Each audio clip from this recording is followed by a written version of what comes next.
sejam bem-vindos a mais uma aula. Hoje nós falaremos sobre gênero textual. O que é gênero textual? É um texto que tem uma característica bem específica e a nossa sociedade nós temos inúmeros gêneros textuais, né? A gente vai ver vários textos com finalidades diferentes e com características diferentes de acordo com a intenção, com a finalidade. Hoje, especialmente, nós vamos falar de um tipo de carta. Carta é um gênero textual muito comum para vocês, todo mundo já leu, já escreveu alguma carta, de algum modo, né? Existem vários tipos de carta. O que a gente tinha muito comum há algum tempo era a carta pessoal, aquela em que nós escrevíamos para os nossos amigos, para os nossos familiares, para os nossos pais, e isso faz com que tenhamos uma proximidade com o nosso interlocutor, daí chamarmos de carta pessoal. Aquela estrutura que nós tínhamos lá, né? O nome da pessoa para quem eu estou enviando, dizer uma saudação inicial, essa é a estrutura da carta e qualquer carta vai ter essa estrutura. Hoje nós vamos falar de carta de reclamação. Esse será o nosso gênero de hoje, mas a gente observa que por que existe necessidade de uma carta de reclamação? Olha só, em nossa sociedade, a gente forma um emaranhado de acordos, de regras, nós estabelecemos um com o outro situações que a gente precisa cumprir, né? Por exemplo, ao matricular-se na sua escola, você cria ali, ou seus pais, né, vão criar um acordo com a escola dizendo, olha, eu assumo essa responsabilidade, mas vocês também têm que cumprir a responsabilidade de vocês. Isso é um acordo, não é? Entre cada escola vai ter acordo diferente com o seu cliente, né? E aqui, o que gera então uma carta de reclamação? Gera uma carta de reclamação quando um ou outro de alguma forma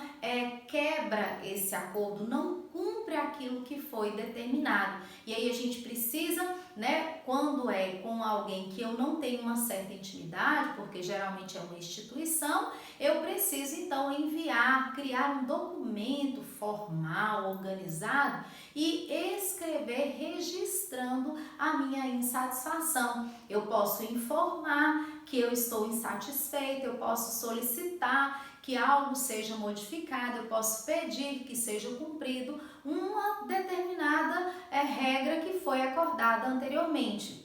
Como que a gente pode pensar nisso? Você paga mensalmente um valor da sua conta na Copasa. Pode ser um pouquinho mais, um pouquinho menos. Por exemplo, vamos pensar que nós pagamos R$100 na nossa conta mensal.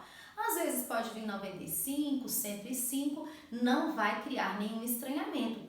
Mas neste mês aconteceu algo estranho, veio R$200 na minha fatura e aí eu fiquei extremamente assustada. Ou seja, será que eu extrapolei alguma regra, aconteceu alguma coisa, eu não estou sabendo, algum cano estourou, ou foi a Copasa quem não veio registrar corretamente a leitura, né? Então a gente precisa entender isso, então eu vou enviar uma carta solicitando que seja verificado o real problema.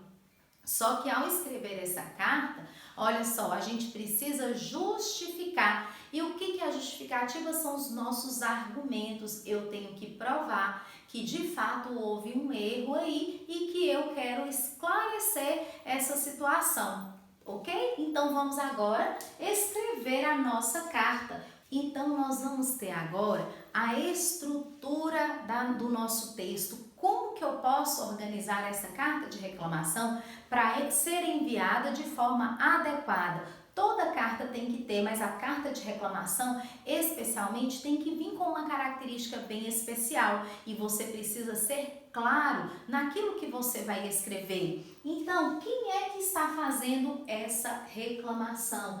Quem está enviando essa carta? É o remetente, é aquele que vai remeter, que vai enviar essa solicitação, essa cobrança, esse pedido de revisão. Aí, então, é o remetente, sou eu que estou reclamando de alguma coisa, ok? E quem é o meu destinatário?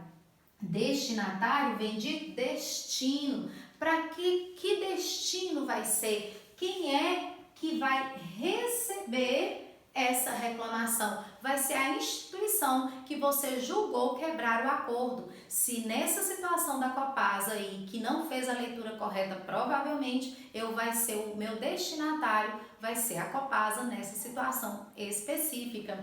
E aí, você cria agora, inicialmente, um local e data. Eu vou dizer Montes Claros, dia 17 de abril de 2020. Então, eu tenho aí um local que eu separo por vírgula da data e ponho um pontinho no final, tá? Então, aí a gente vai exatamente indicar o momento que essa solicitação foi enviada, essa reclamação foi feita. De onde você está reclamando e em que período foi a reclamação.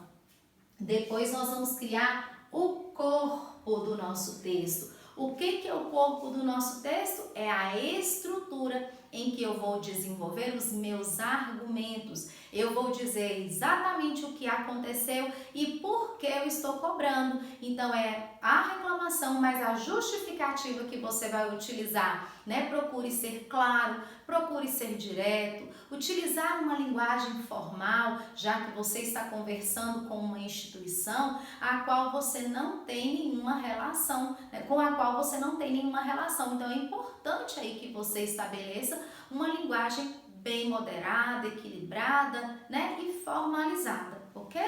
E aí depois a gente vai se despedir, também utilizar uma despedida formal, desde já agradeço, né, e aí você contando com a revisão, confiando que a solicitação será atendida, qualquer forma que você se despeça ali e finalmente assine, né? Então você vai colocar o seu nome e sobrenome no final e aí já fecha a sua carta de reclamação. Você tem toda uma estrutura de carta de reclamação. Ok, meninos? Um gênero textual muito utilizado hoje em dia, porque nós temos várias instituições de reclamação, como o PROCON, né? Que a gente vai lá e diz, olha, tal instituição não cumpriu o nosso acordo, e várias outras. Combinado? Um grande beijo e até a próxima aula.